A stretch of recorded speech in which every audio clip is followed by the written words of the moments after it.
قصتي قصة وراحة حكاية بها بداية ونهاية، أجي نعاودها ليك بحال حاجاية. تخيل راني جالس في الليل ضاوي غير ضوء تلفوني، كنكتب رسائل وقلبه عامر بالآمل فرحان.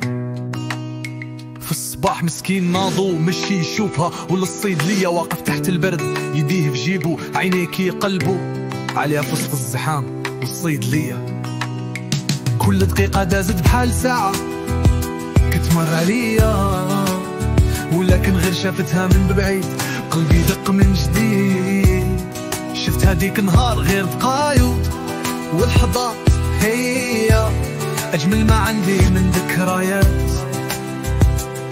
من بعد هاد اليوم والأيام ولات كحلة، ولات كتجاوبوا بجمود وكلامها بارد وقليل، كتجاوبوا بالحساب وبالحدود. كانت كنبكي في صمت كيشوف الصورها بخاطري، وكنحس بالوحدة دا كتخانقي.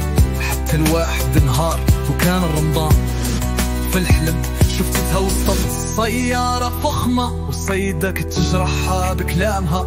عاودت ليها على ديك الحلمة وحتى هي قطعت عليا كلامها. من ديك النهار تقطع التواصل معاها، بقى كيشوف ويتأمل حياتنا الشباب، كيف الناس فرحان وعايشة حياتها، كيتسأل علاش الحب ديما فيه هاد العذاب.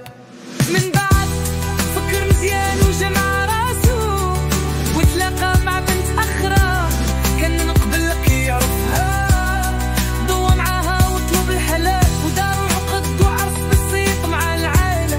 وفجأة رجعت تتكلم في الواتساب وقالت السلام بلا كلام ولا احتام. قدمت تفاجأت ورجعت أحلام والآلام بحال الزمان رجع للورا، قلبه تخلط وبدا العذاب والتفكير والآلام.